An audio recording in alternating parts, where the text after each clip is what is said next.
Greetings, ladies and gentlemen, and welcome to my Let's Play of Sonic the Hedgehog 2. I'll be doing this one alone. I want to do it with my friend Ian, but he's too shy. But anyway, the plot of this game is Eggman has learned of his defeat of last game and decides to do the exact same thing again. Yes, he does.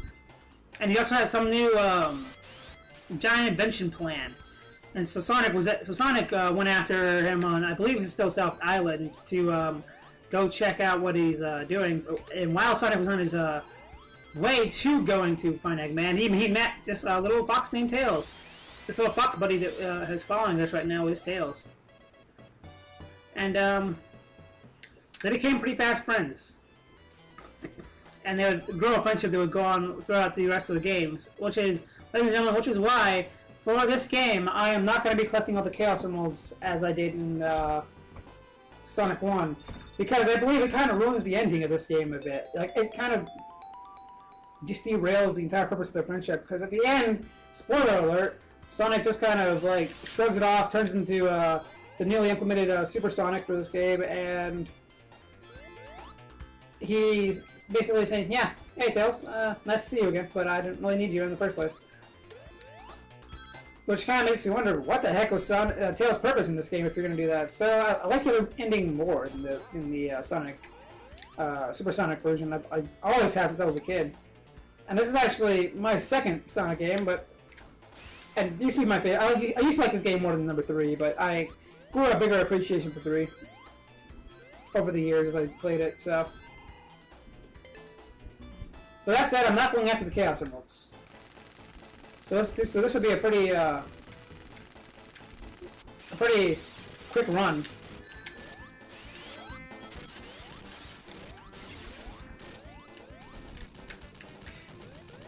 The game really won't take that long. I mean, it is difficult. Don't get me wrong. The game is pretty difficult.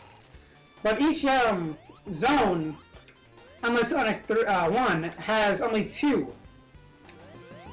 The normal stage and the boss stage. That's it for each one, except for one zone, which can run hell. We'll get into it soon. But yeah, so the formula has been really fixed in Sonic 1. Like, well, for instance, Sonic has a new ability. It's called the Spin Dash, which was actually its first appearance was in Sonic CD.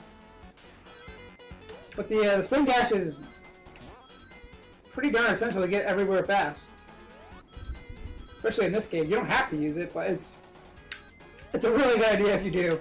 And this game also introduces the few speed pads in this game, because there's really not that many. Sonic 4, cough, cough, cough.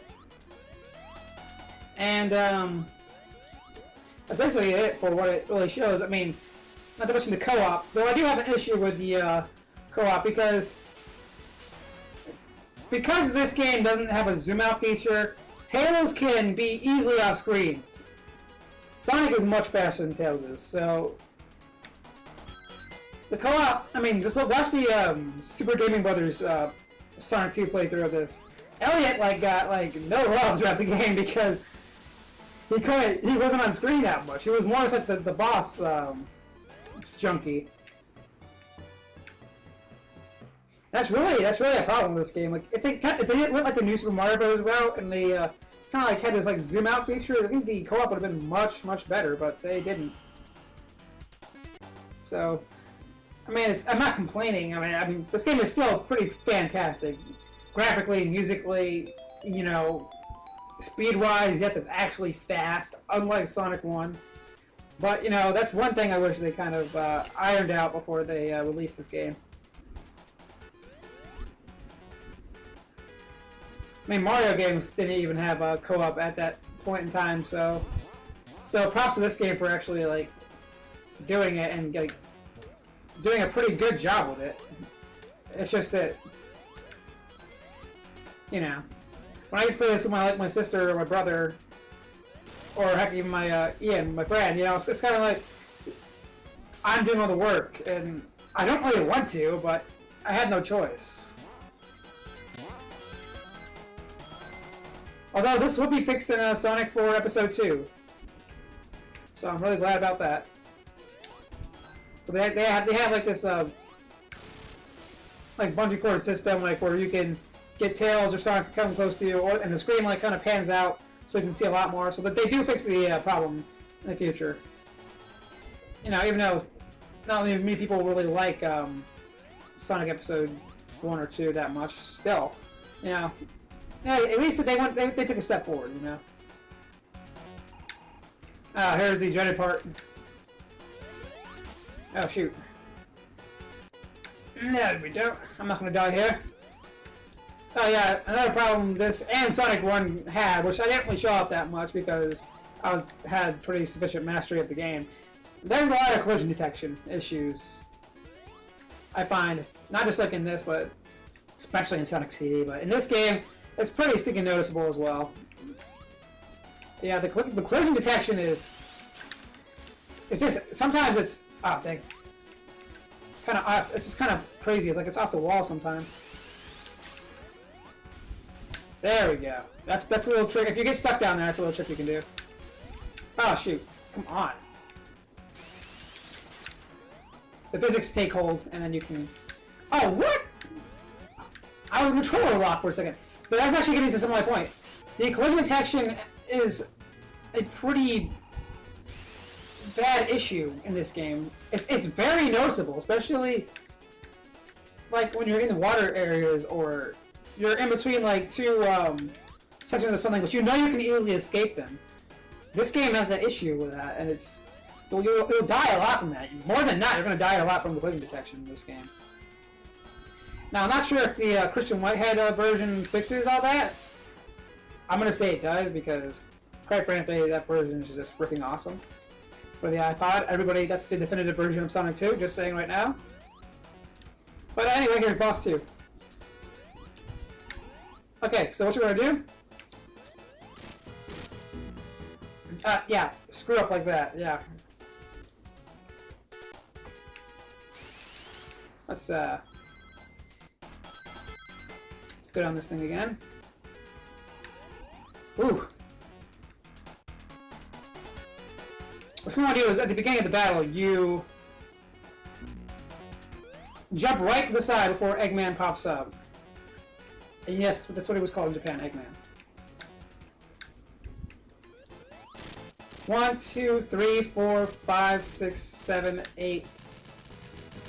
And that's how you beat Eggman. That's the easiest way to beat this boss. It's kind of hard to do sometimes. You just gotta get the timing down. And look out for those platforms, because you will fall down there and you will die. Because for some reason it's a bottomless pit. But we are done with Act 2. Yay! Now on to Act 3. Aquatic Ruin. Which is not really a hard zone. You can logically stay out of water the entire time, but it's hard though sometimes. Or if you take a certain path up there, you can easily stay up above water. Because the water in this stage just drags. Like I believe going up here actually helps mitigate the water issue. You grinder! Go to hell. See, if I go down there, I'll be going underwater.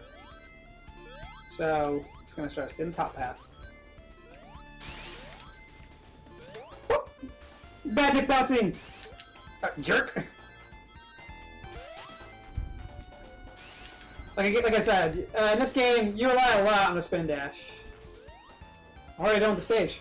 See, that's what happens when you stay out of water. That's the best part about Sonic 2, is that there's like alternate pathways in this. I mean, there were some in Sonic 1, but here they actually they'll reward you for finding new pathways or staying above water or something like that. Like they will reward you for these kind of things, especially in this game, like with like maybe extra lives, faster way to beat the level, you know. And that's always a plus in my book. Replayability. at its finest, and I love that kind of stuff. But yeah, we're already at the second act of Aquatic Ruin, and like I said, like each zone only has 2. Ridiculously placed grinder. There we go. With some more ridiculous level design. That's Sonic 1 for you. Okay, now I believe these things right here are gonna fall. I got a ring, got a ring, got a ring. And rules from Sonic 1 still apply. You can't stay in water for too long, otherwise you will drown. So you need some bubbles. If you do end up going down there, get a bubble. And your air meter goes back. But if you see, as you can see, there's still somebody's air meter still going down. That's Tails. You can tell it's Tails if there's no music playing while the numbers are going down. But Tails is virtually invincible, so I don't know why he really needs that. Well, whatever. Woo! And we already reached the boss. Stand over here, and then go back on air so you can stand on top, and just kind of wail on Eggman until he gets over to you. This is the easiest way to beat the boss. Once he comes over here with the hammer, just jump on him. Now you can just go the normal way and use the arrows he gives you to try and hit him. Or you can be dickish and not give you a correct way up. There we go. Thank you, Eggman. Boom. What? Oh, let's try that again. Boom. This is the way the game wants you to do it, but if you can just get up on top of here and you can keep hitting him like this, you're good for the rest of the game. And that's it for the Eggman boss. Suck it, Eggman. Let's get out of here, Tails.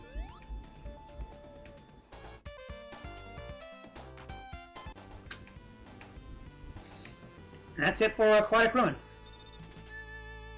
It's a fun stage. Really fun to speedrun, like you should see people speedrun it. This game is a sight to behold when speedrun it. But welcome to Casino Night, where the post of gambling.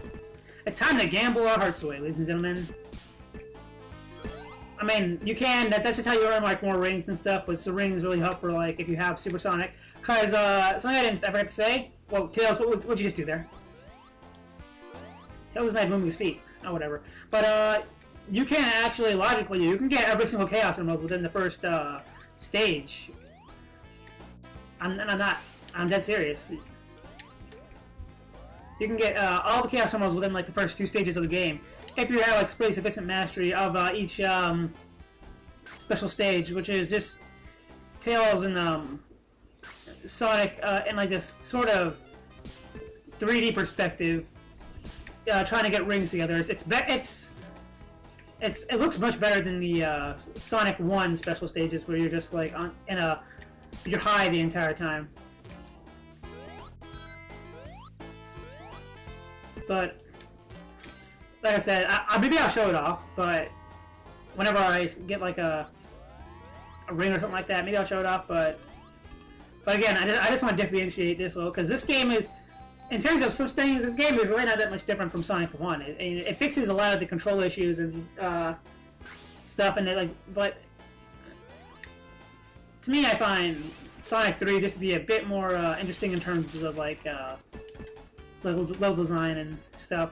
This game still does a pretty good job with it, though. Don't get me wrong. It does a fantastic job with making levels accessible and fun to play, albeit some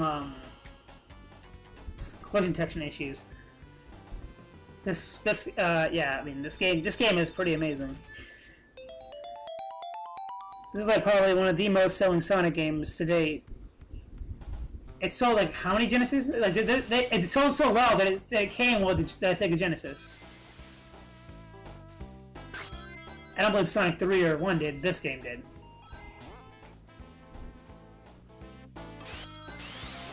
Not for resale, bitches.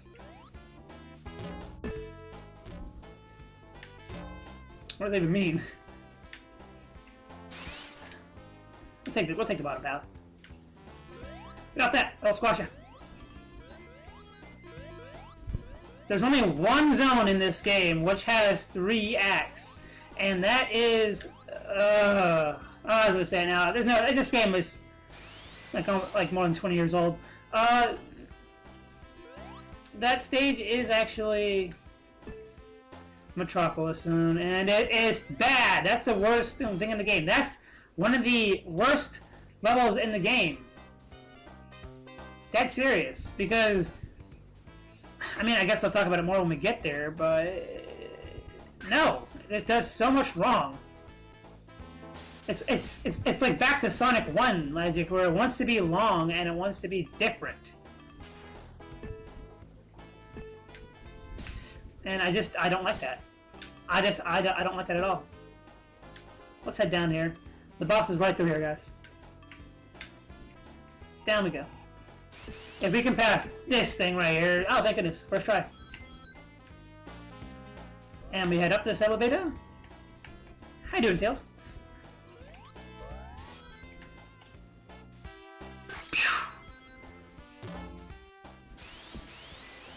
And now we can just head down here.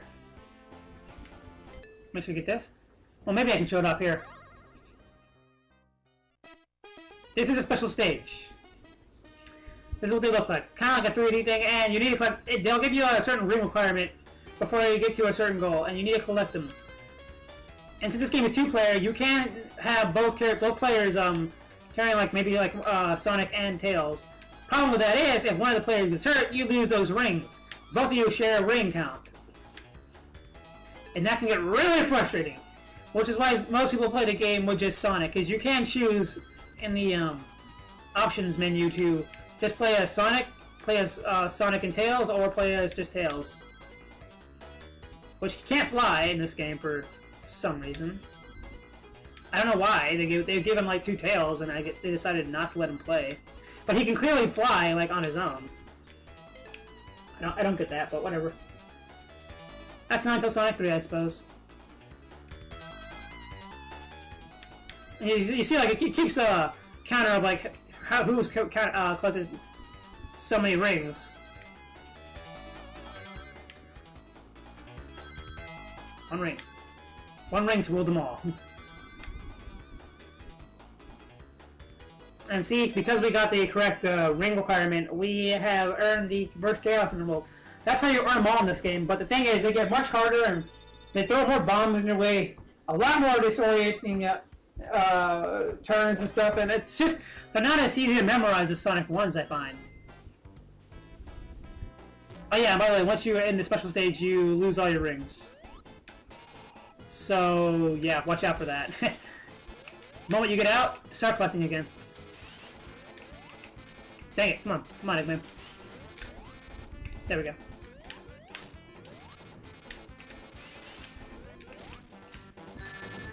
Ow! Thank you, Tails. Yeah, Tails can collect rings for you. Oh man, come on. Spin dash, let's go.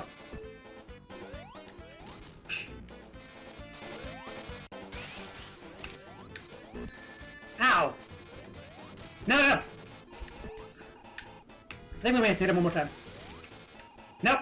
Okay, well then, let's try it again. There we go. Mwah! Get out of here again. That is Casino Night Zone. So yeah. Like I said, like, most of the stages will feel pretty short.